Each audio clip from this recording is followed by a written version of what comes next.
Don't forget to subscribe to our channel. And also check out our Patreon page. I'll put a link below. On Patreon, you're going to get the ability to get exclusive content, reviews that haven't been released yet, and also a discount code for 15% off of everything in our online web store. Hi, I'm Mike, owner of the In-Groove in Phoenix, Arizona. Today I'm going to do a record review of Fleetwood Mac's iconic album, Rumours. This is an album that there is a zillion copies of. So I've essentially tracked down the best sounding versions, compiled them along with some of the worst sounding versions, and we're going to go over them now. The first, which is, we're going to start from my least favorite titles. This is the Nautilus Super Disc. I'm not a big fan of Nautilus. Most Nautilus are digital. This was a poor attempt at an early audiophile pressing, and I've not really found a Nautilus pressing that I actually care for. They're actually, as a whole, they're pretty crummy. This is no exception. And in a world where there's many, many good titles, good pressings of this record, the Nautilus is a waste of money because it's actually not very cheap either. Everything within the Nautilus line has got some value to it. Now, this is a German first pressing. I'm normally a fan of German records. This one, though, I'm not. Still a solid quality vinyl. The Germans are pretty known, like the Japanese, for really high quality vinyl. But this kind of ranks, for me, on the lower end of the spectrum. Not one of the best sounding copies of this record. Everybody knows that's watching my channel consistently that I'm not a huge fan of Japanese pressings. I've talked about it and made videos dedicated specifically to the topic. This is a second, later Japanese pressing. No exception.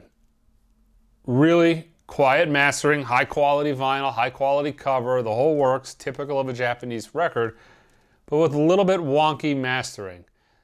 Anemic at the lower end, and not even overly bright. I just feel as a whole, this is generally one of the lighter sounding, I'm not a fan of the mastering choices. I feel that the best versions of this record, you can kind of tell where they've gone and tweaked the mastering and kind of added punch and added drive to certain areas and added embellishments in the mastering. And those are the records that tend to sound the best. This is not one of them.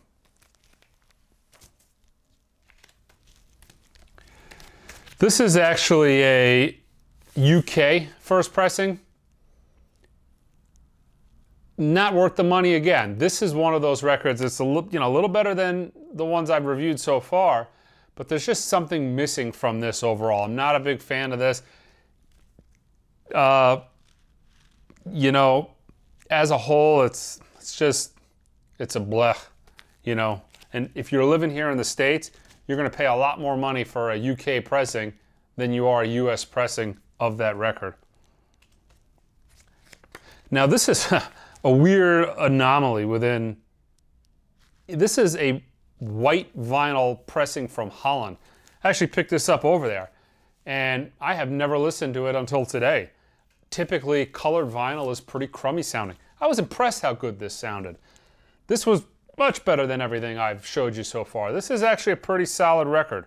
You can do better than this, but I don't think I've ever reviewed a record where I was impressed with the Holland mastering. But this is really quiet. Typically, early colored vinyl is noisy. This is not. Overall, this was the big surprise of the review. I didn't expect this one to be as good as it was. Now these are two American first pressings. First pressing American titles have the palm tree label. You could see it there on Warner Brothers, but the early first pressings also say mastered by Capitol in the dead wax. Fleetwood Mac apparently wanted Ken Perry to do the mastering on this record, who worked at Capitol. So although this is a Warner Brother title, you'll actually see mastered at Capitol in the dead wax, and you'll also see KP somewhere in there. Yeah, you'll see KP in there as well for Ken Perry. Now this is one of those albums that I've got two pressings here. I've got two really, really early US first pressings. This one sounds really good. This one is soft. This has been my experience with the US pressings of this album, and this is actually quite common on mega smash records. Records that sold zillions of copies, that were home runs from day one. You're going to experience this a lot because they were making so many of these things. A lot of times they made them with crappy, crummy stampers that were worn out. There's anomalies within the line. So although this one sounds fantastic and is one of my favorite sounding pressings, same dead wax, this sounds crummy. And that's, I mean, if you want to go with a US pressing, unfortunately, you're going to have to buy multiple copies. And that's kind of obviously not the point of these videos. I try to narrow it down to save you guys from the trouble. But there's way too many anomalies in the early US pressings. Again, this record was an absolute smash hit the day it came out. It's been on the charts for years and years and years after it came out. They made so many of these records. It's one of the most common records I have coming into the store. And this is actually probably, most years that I've been open, this has either been the number 1, 2, or 3 selling title store-wide for me in 2020, 2019. You know, last year I want to say Billie Eilish was the most popular title in the store. The year before that was Fleetwood Mac Rumours. It's typically Rumours, Dark Side of the Moon, or maybe a large album that comes out and sells a bunch of copies. But this is consistently a major seller even today.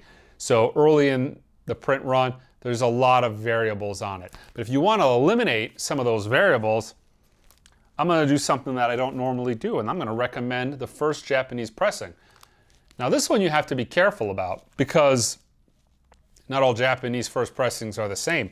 This one was actually mastered by Ken Perry. If you check out the dead wax on this, you'll actually see, although this is a Japanese pressing and you'll see some of the Japanese dead wax information, still has the palm tree logo, but you'll see mastering by Capital in the dead wax, and you'll also see Ken Perry's initials in the dead wax.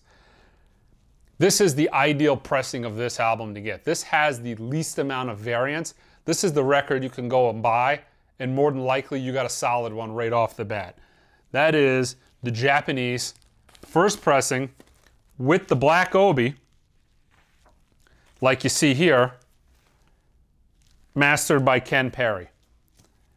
What happened was they started, when Ken mastered the album early on, a lot of that metal work was sent around the world. You're going to find other pressings by other countries that use the same exact metalwork.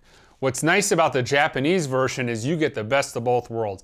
You get that premium Ken Perry mastering, that great sound of the better sounding US originals, but you get it with the high quality Japanese vinyl and presentation. That's kind of, that's a sweet spot right there. That's the best of what you could achieve for a vintage mastering.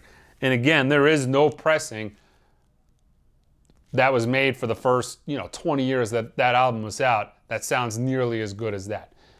You can find really clean, really minty US pressings if you go through enough copies that sound every bit as good, but it's hard. You're going to go through a lot of copies. And that's one of those albums, for as many copies of Rumours that are out there, it's getting ridiculously pricey. Clean copies of that thing are selling for 40, 50 bucks.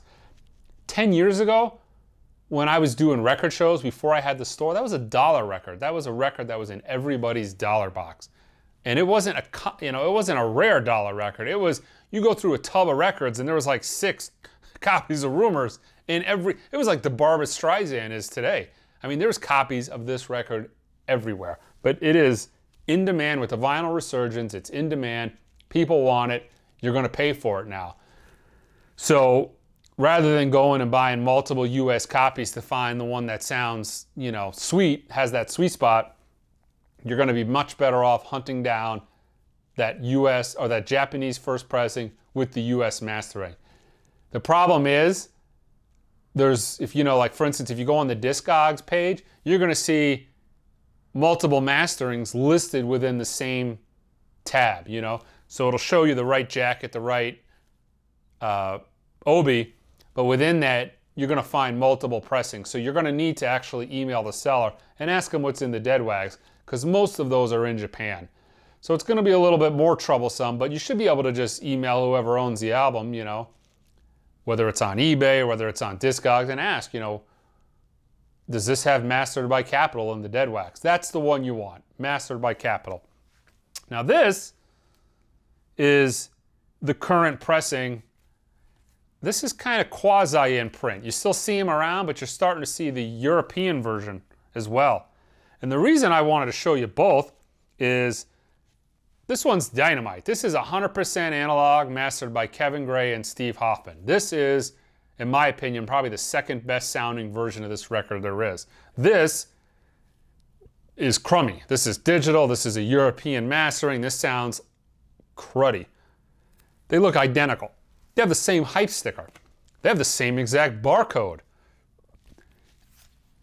The more desirable one has a little bit more of a cream finish.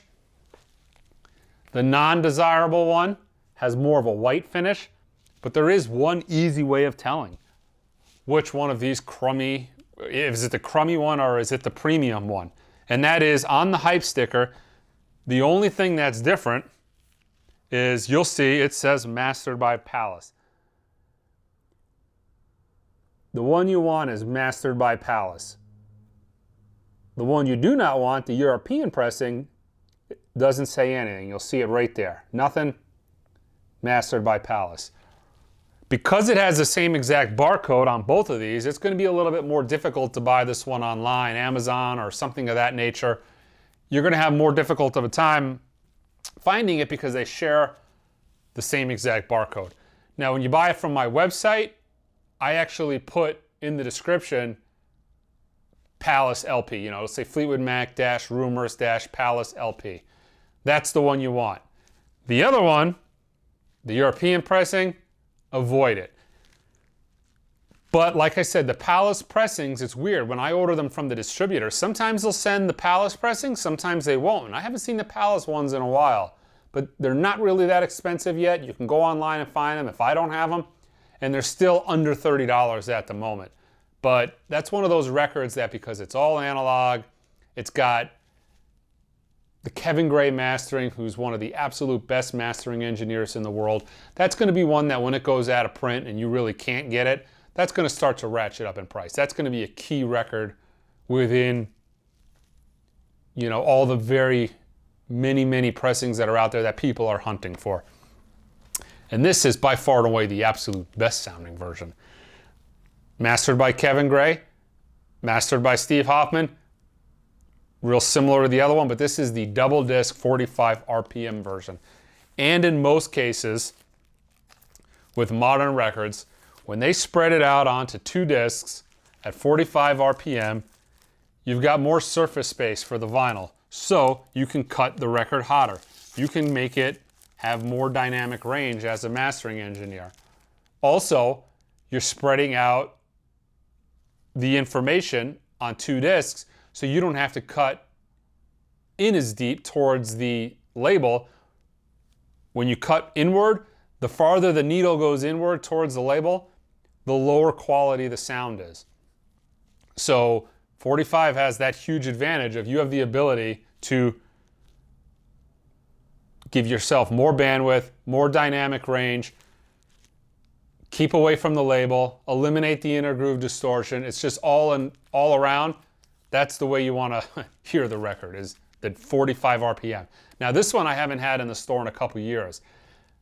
Manufacturers, distributors still show this as an in-print title, but I doubt it. I have not seen it in a couple years. It's already gone up above retail. I think retail on this when it was in the store was around $45. Going online, it seems to be going for around $75.